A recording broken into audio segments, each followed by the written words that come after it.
Oke, di video kali ini kita akan membahas latihan soal yang sudah diberikan kemarin hari Selasa mengenai perbandingan senilai dan berbalik nilai. Nah, langsung saja kita langsung masuk ke tipe soal yang pertama. Tipe soal yang pertama terdiri dari 4 soal. Kalian diberikan 4 buah fungsi. Ini fungsi pertama, kedua, ketiga, dan keempat. Kalian itu diminta untuk menentukan, yaitu adalah fungsi perbandingan senilai atau fungsi perbandingan berbalik nilai gitu ya. Jadi tugas kalian sederhana, hanya menentukan apakah apakah fungsi tersebut perbandingan senilai atau berbalik nilai gitu ya. Nah, untuk fungsi perbandingan senilai itu kan bentuk umumnya adalah y sama dengan a dikalikan dengan x gitu ya. Ini senilai. Kemudian untuk yang berbalik nilai itu adalah y sama dengan a dibagi x. Ini berbalik nilai.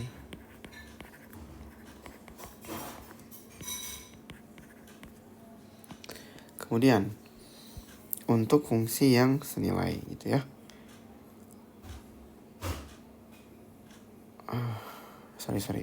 Maksudnya untuk soal yang pertama ya. Ini kita mulai dari soal 1 dulu.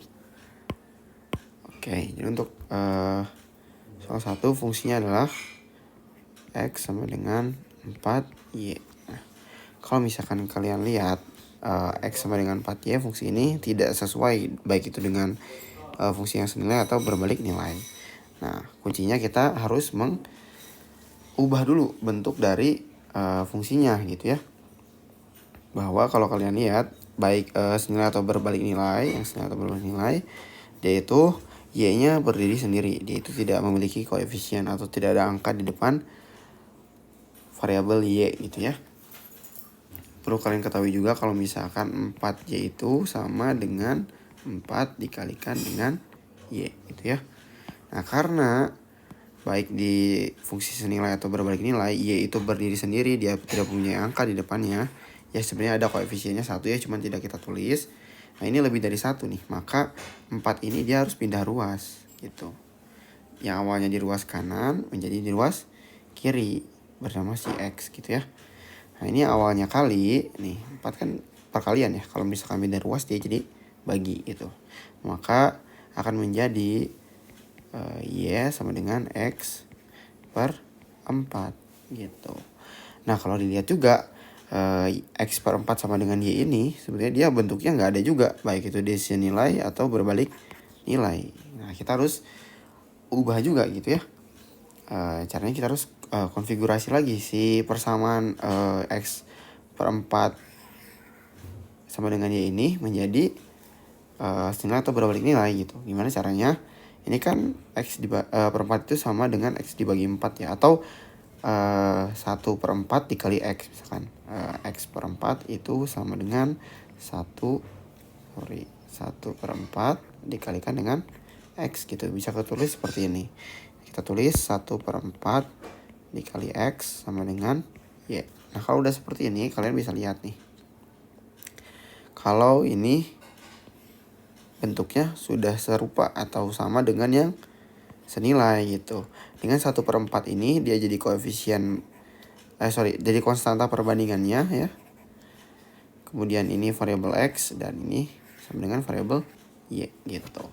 Maka kita bisa simpulkan kalau yang fungsi yang pertama itu adalah senilai gitu ya.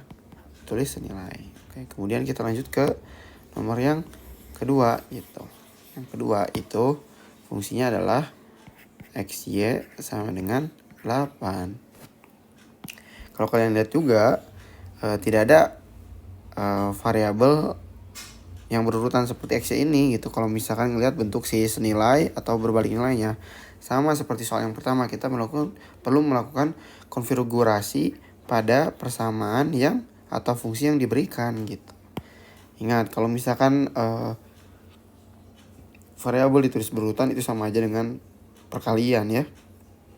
X, y ini sebenarnya sama aja dengan x dikalikan dengan y gitu. Maka kita bisa tulis x dikali dengan y sama dengan 8. Kemudian kalau kalian lihat sama seperti nomor yang pertama, X dikali Y sama dengan 8 ini tidak ada, baik itu disenilai atau berbalik nilai gitu. Karena Y-nya dia berdiri sendiri di ruas kiri gitu, atau di ruas Y dan X itu berlainan ruasnya gitu, tidak di dalam satu ruas yang sama. Nah si X ini kita perlu pindahkan ke ruas kanan gitu. Kalau misalkan pindah yang awalnya perkalian jadi pembagian gitu, kita bisa tulis Y sama dengan 8 per X. Nah kalau udah kayak gini kalian cek lagi gitu, apakah Y sama dengan 8 per X itu ada di sini atau berbalik nilai. Lalu setelah dilihat dia sesuai dengan yang berbalik nilai gitu, karena variabel Y-nya berdiri sendiri, independen ya, karena koefisiennya 1 gitu ya, ini sebenarnya kan 1 gitu. Kemudian konstanta perbandingannya atau A-nya ini adalah 8. Ini adalah konstanta perbandingan gitu ya. Itu adalah 8. Kemudian variabel X-nya dia jadi penyebut gitu. Intinya kalau konstanta perbandingan atau A-nya ini adalah pembilang dan X-nya adalah penyebut gitu. Sehingga dapat kita simpulkan kalau yang kedua ini yaitu adalah perbandingan berbalik nilai gitu.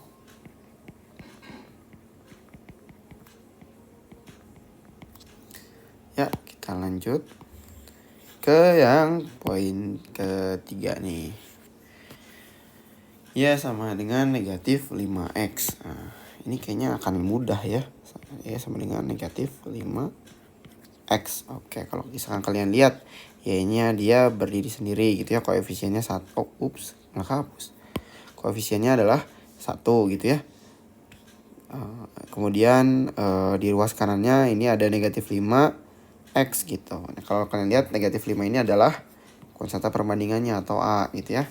Kemudian X-nya ya ada di ruas yang berbeda dengan Y juga nih. Kalau kalian lihat bentuknya ini akan identikal, atau misalkan bisa kita bilang ini identik dengan fungsi senilai gitu. Maka bisa kita tuliskan kalau misalkan yang ketiga ini adalah senilai gitu. Kemudian yang terakhir ada Y sama dengan X per 2 gitu ya. Nah kalau misalkan ini kasusnya sama seperti yang nomor berapa coba? Nomor yang pertama gitu. Kalau tadi kan yang pertama itu adalah X per 4 sama dengan Y gitu ya. Kalau misalkan X per 2 itu sama dengan X per 2 itu sama X per 2 itu sama dengan setengah dikali dengan X. Jadi kita bisa tulis nih Y sama dengan setengah dikalikan dengan X. Atau ini menjadi Y sama dengan 1 per 2 X. Kalau udah kayak gini 1 per 2 ini adalah ini 1 per 2 adalah konstanta perbandingannya. Maka kalau misalkan Y sama dengan AX gitu ya, ini kan jadi Y sama dengan AX. Maka ini sesuai dengan bentuk umum perbandingan senilai. Maka kita bisa sebut kalau misalkan yang fungsi yang keempat ini adalah senilai gitu. Kemudian kita lanjut ke nomor 5. Soalnya kita lihat Y berbanding lurus. Ini ada kata kunci berbanding lurus. Ingat kalau udah berbanding lurus dia itu adalah senilai ya. Senilai dengan X. Dan ketika X sama dengan 5 maka Y 15. Kita bisa tulis nih. Kalau misalkan di soal tuh dia bilang kalau misalkan X-nya 5 maka Y-nya 15. For your information, kalau misalkan tanda panah ini itu namanya implikasi. Dia itu menandakan kalau misalkan ada suatu ketentuan maka hasilnya akan sesuatu ini gitu. Bisa dibilang ini adalah tanda jika X sama dengan 5 maka ini tuh dibaca maka Y sama dengan 15. Itu informasi aja sih buat kalian ya. Ini kalian akan belajar yang namanya logika matematika dan akan membahas simbol-simbol ini. Ini namanya implikasi, nanti ada biimplikasi dan lain-lain. Oke, kita lanjut lagi balik ke materi. Nyatakanlah Y dalam X menggunakan persamaan. Jadi kita perlu membuat fungsi perbandingannya gitu. Tapi kita udah dikasih tahu nih kalau misalkan perbandingannya itu berbanding lurus, maka senilai. Berarti kurang lebih gitu ya, si persamaannya akan menjadi Y sama dengan AX gitu.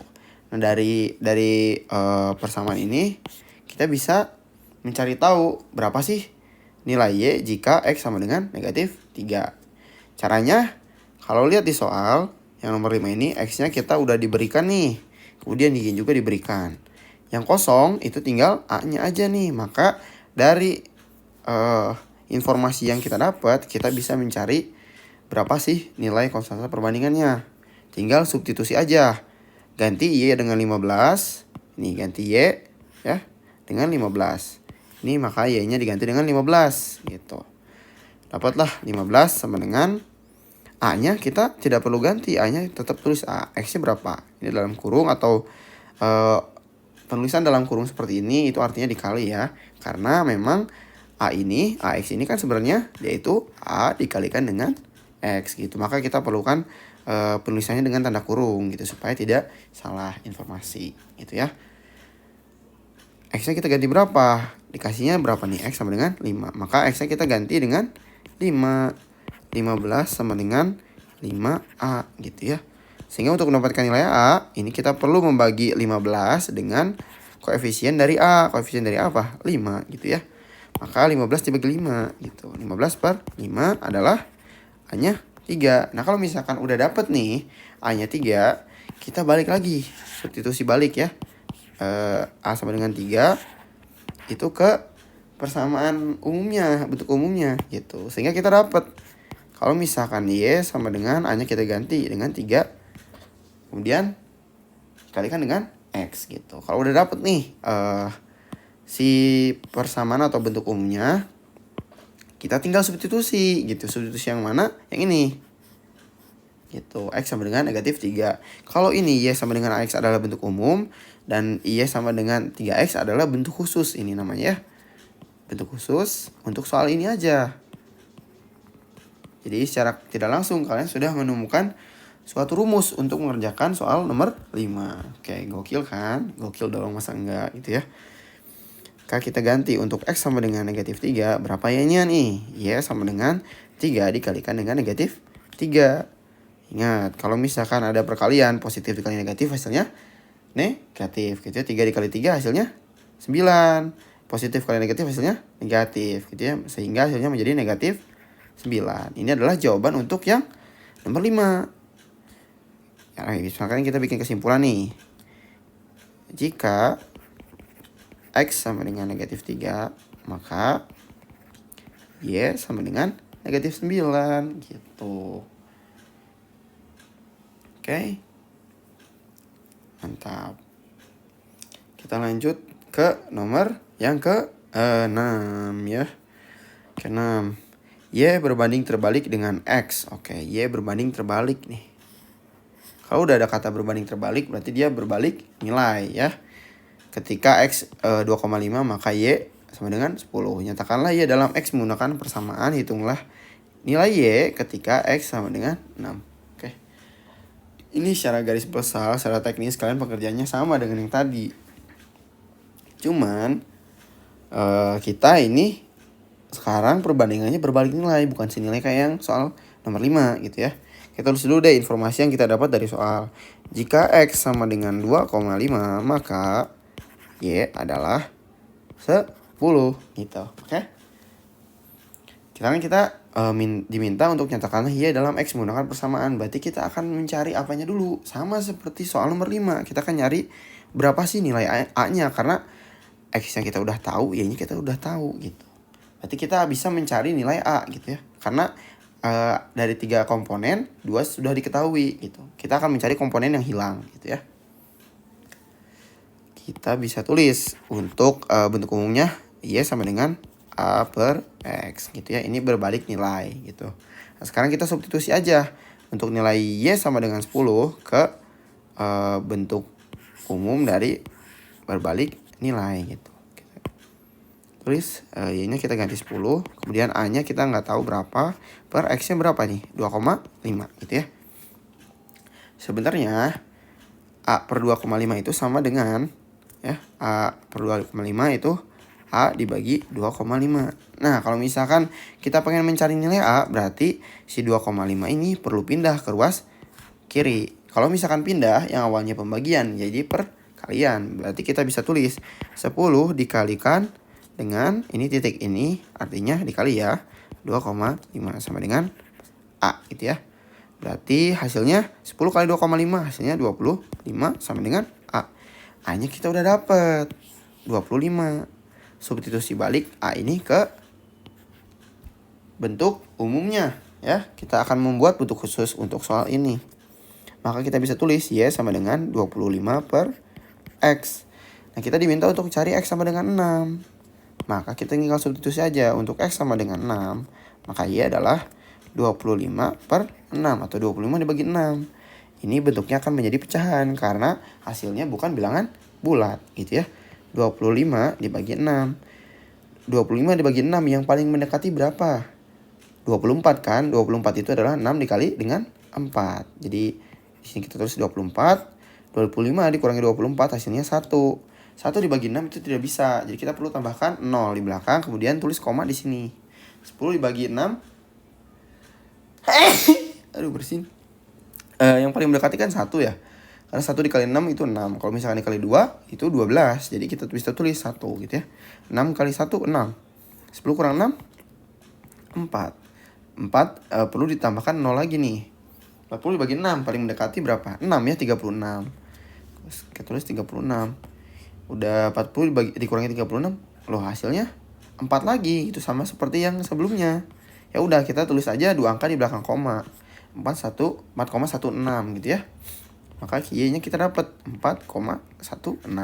Sekarang kita buat kesimpulan nih. Titik 3 ini artinya simbol kesimpulan ya. Kita bisa tulis jika X sama dengan 6, maka Y sama dengan 4,16 gitu ya. Kenapa disebutnya bukan 4,16? Itu kalian coba cari tahu nih. Kenapa sih kalau misalkan bilangan desimal itu disebutnya per angka, bukan misalkan bilangan satuan, ribuan, atau berapa gitu ya. Kali disebutnya ini dibacanya 4,16 gitu, bukan 4,16. Itu buat info aja buat kalian. Info mazeh. Kita lanjut ke nomor 7 ya guys ya. Pada suatu perlombaan balap F1, katanya kita akan balapan F1 nih guys ya. Salah satu mobil balap melaju sejauh 48 km. Nah, kita bisa dapat informasi kalau ada angka di sini ya. Matematika berhubungan erat dengan angka ya guys ya. Nah, ini melaju sejauh 48 km dalam 12 menit. Jadi jarak tempuh 48 km itu perlu waktu 12 menit. Jika jarak tempuh mobil balap tersebut berbanding lurus. Berbanding lurus nih. Berarti dia senilai gitu ya. Senilai dengan waktu tempuhnya. Maka jawablah pertanyaan berikut ini. A. Jika Y menyatakan jarak tempuh mobil tersebut dan X menyatakan waktunya, nyatakanlah hubungan antara X dan Y dalam persamaan. Ayo kita coba ya. Jika Y menyatakan jarak tempuh mobil, kalau misalkan kalian lihat jarak tempuh mobil itu berapa nih? 48 km. Bisa kita tulis ini Y-nya jarak tempuh. Jarak atau jarak tempuh boleh ya, bebas. Pokoknya ya nggak jauh-jauh amat gitu ya maksudnya. Jarak sama jarak tempuh kan sama-sama aja ya. Ini 48 gitu katakanlah. Kemudian X-nya adalah waktu. Itu berapa? 12 menit gitu ya. Berarti kita tulis 12. Ingat, ini adalah perbandingan berbanding lurus. Berarti senilai gitu ya. Kalau udah senilai, itu apaan tuh? Berarti kita bisa tulis kalau misalkan bentuk umumnya Y adalah AX gitu. Kita tinggal substitusi aja nih. Y dengan X-nya ke bentuk umum yang ini gitu. EZ banget, EZ ya. 48 sama dengan A dikali dengan 12. Maka kita bisa dapat 12A sama dengan 48. A-nya 48 dibagi 12 berapa gitu ya. 48 bagi 12 atau 48 per 12 itu adalah berapa coba? 4 gitu ya. Udah dapat A-nya 4, kita substitusi balik ke bentuk umumnya gitu ya. Maka kita bisa dapat kalau misalkan Y sama dengan A-nya berapa? 4 kemudian dikali dengan X. Ini adalah jawaban yang diminta untuk soal A. Karena kan diminta nyatakanlah hubungan antara X dan Y dalam persamaan. Ternyata Y itu merupakan fungsi dari X-nya gitu dengan konstanta perbandingannya 4. Begitu gitu ya. Kita lanjut ke yang B gitu. Berapa lama waktu yang dibutuhkan mobil tersebut untuk menempuh jarak 80 km? Loh, ditanyain nih ternyata. Berapa lama waktu? Waktu itu apa? Lihat ini, waktu adalah X gitu. Berarti yang ditanya adalah X gitu. Dengan Y-nya kita udah tahu 80 dan A-nya adalah 4 gitu ya. Tinggal kita tulis saja. 80 sama dengan 4X gitu. Bisa tulis 80 per 4 sama dengan X. 80 dibagi 4 berapa? Ayo. Jawabannya adalah 20. Maka dia perlu waktu 20 menit gitu ya. 20 menit untuk mencapai 80 km gitu. Oke, kita lanjut ya guys ya. Ke yang C di sini aja deh biar nggak buat halaman baru. Kita bikin garis lurus di sini. Set. Iya. C-nya nih. Tentukan jangkauan jika X, ini dibacanya gimana coba? X lebih dari sama dengan 3 atau X kurang dari sama dengan 8 gitu. Berarti kita tinggal ambil titik terendah atau misalkan angka terendah dengan angka terbesarnya aja. Berarti kita akan cari untuk X sama dengan 3 dan X sama dengan 8 gitu ya. Menggunakan rumus fungsi yang mana? Yang ini yang udah kita buat di A gitu. Nanti Y sama dengan 4 dikali 3. Y adalah 12. Kemudian untuk X sama dengan 8, Y sama dengan 4 dikali 8. Y sama dengan 4 kali 8 berapa? 4 kali 8 itu 32. Saya hitungnya guys ya. Kita bisa tulis nih. Nilai paling rendahnya adalah Y sama dengan 12 dan Y sama dengan 23 untuk adalah nilai tertinggi gitu ya. Berarti kita bisa tulis jangkauannya. Nah, jika jangkauan X-nya X kurang dari sama dengan 3 atau kurang dari sama dengan 8, maka Y-nya kita dapat berapa? Y kurang dari sama dengan 12, lebih besar atau sama dengan 12 atau Y kurang dari sama dengan 32. Begitu doang sih yes ya isi nomor yang si C ini gitu ya. Oke, itu nomor 7. Yang terakhir kita diminta untuk menggambar grafik fungsi. Ingat tahap yang pertama kalian buat interval dulu, tabel interval. Katakanlah kita akan membuat intervalnya negatif 2 sampai 2. Ini cukup ya untuk grafik fungsi yang perbandingan senilai gitu ya. Ini senilai dari mana? Senilai itu apa coba? Diulang terus nih. Senilai adalah Y sama dengan AX. Ini bentuk umumnya. Ya. Kita tulis untuk tabelnya. Kita bikin dulu. X, Y gitu ya. Set. Kalian mau bikin tabelnya kayak gimana, mau sampai berapa juga boleh ya. Terserah kalian. Yang penting gambarnya akan terlihat. Dari negatif 2, negatif 1, 0, 1, 2. Nah itu perhitungannya gimana? Ini tinggal substitusi saja. Jika X sama dengan 2, maka Y-nya adalah 2 dikalikan dengan 2 gitu. Maka Y-nya kita dapat 4 gitu.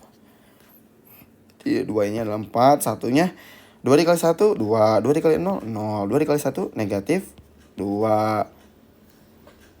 2 dikali negatif 1 ya. Kemudian 2 dikali negatif 2 hasilnya negatif 4. Nah, kita dari tabel ini kita juga dapat gitu titik-titiknya berapa aja. Misalkan kita bikin 5 titik dikasih simbol nih. A-nya negatif 2, negatif 4. Kemudian B-nya negatif 1, negatif 2. C-nya adalah 0,0 atau titik pusatnya. Kemudian D-nya adalah 1,2 dan E-nya adalah 2,4 gitu ya. Nah, kita kan bikin apa nih? Bikin bidang kartesius ya. Sumbu X dan sumbu Y gitu ya. Ini X, ini Y katakanlah. Ini titik pusatnya 0. Kemudian 1, 2, 3, 4. Karena ini paling besar 4, paling kecil negatif 4. Berarti kita buat range-nya dari 1 sampai negatif negatif 4 sampai 4 gitu ya. 2, negatif 3, negatif 4.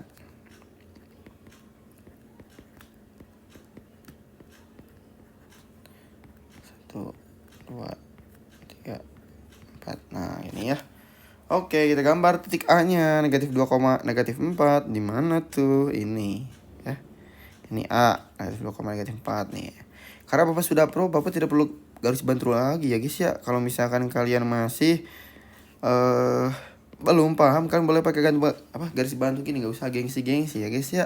Tenang. Negatif 1, negatif 2, yang mana B-nya di sini? Nih, negatif 2. Oke, negatif 1, negatif 2. Kita harus bikin garis lagi. Set, ini rapi ya. Kemudian C-nya titik pusat 0,0 nih. Ini C, oke. Gitu, pas banget di tengah-tengah. Kemudian D-nya 1,2 di sini D ya. Pakai garis bantu ya. Nih, misalkan seperti ini. Kemudian terakhir 2,4 di sini. Ini 2,4. Set. Kita tinggal tarik garis, hubungin aja dari A. Ini agak dilebihin ya, karena dia garis bukan ruas garis. Jadi akan kayak gini gambarnya kurang lebih ya guys ya. Itu saja untuk video pembahasan soal kali ini. Semangat belajar, sampai jumpa besok. Dan semoga nilai ujian kalian bagus.